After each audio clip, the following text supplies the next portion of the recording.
the academic training of Bloch allows us to forget Bloch as we look at it. We're not distracted by either an incompetence nor a self-glorification through some kind of bravado of brushstroke. It's trying to help us forget that it's a painting as opposed to an experience.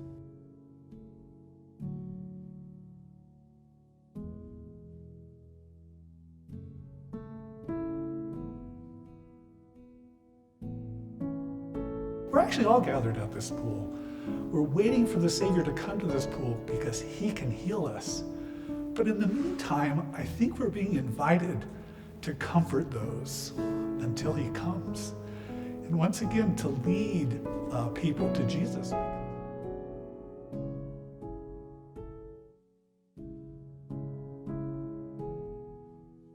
As I look at that painting, I see when Jesus Christ is not necessarily stooping down to like a different class, but just like being with people that other people wouldn't normally be with.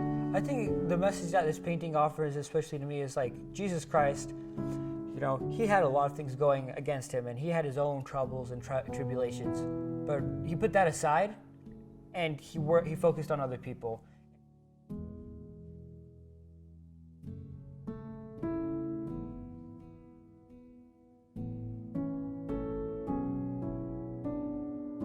What I feel like Carl Bloch does is he makes me, after enjoying what he does with paint and the way he draws and the beauty of the composition and the amazing interaction of the humans and the intensely human experience that I feel in his work, is to go look at that.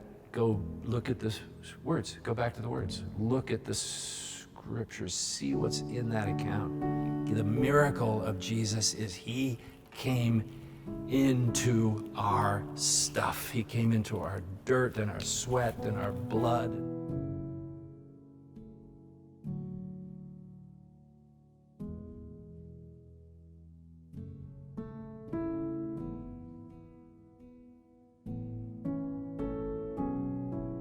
The impact of this painting, you feel it every time you go in the museum.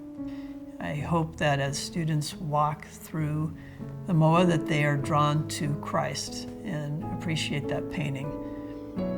I think it's a reminder to me of the love my mom had of art, of the drive my dad had to build things, to get things done, and to bring beautiful works of art to the campus.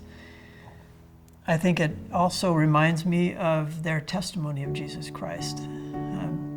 My mom and dad were disciples of Jesus Christ. They loved him, they wanted to serve him.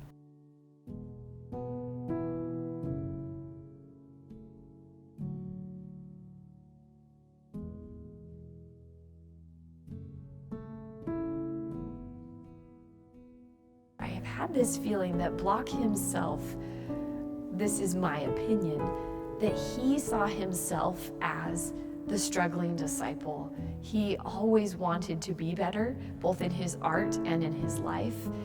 And he sees himself as the one that needs healing, the one that is seeking after the Savior in a deeper way, always, infinitely. And I have felt drawn into that as I have spent time with this painting myself.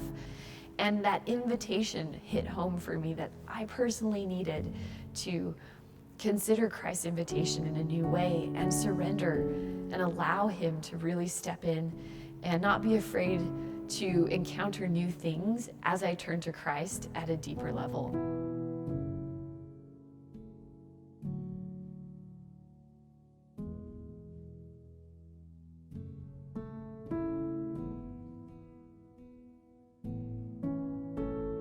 If you are having a hard time, Christ knows exactly what you're going through, so go to him. But in another sense, looking outward, if Christ is going to be the healing part of your life and other people's lives, you can help lead them to Christ, or you can serve them like Christ would. Instead of the way that the world would treat other people, treat them like Christ would. Everything that Christ did tied back to how much he loved us, and he loved everyone around him, and that made him merciful, and that made him forgiving, and it made him charitable. When I look at Carl Bloch painting in the Pool of Bethesda, the healing of the sick man, it reminds me, of the compassion that we need to have for other people. In other words, we should practice our kindness and mercy and help to all people.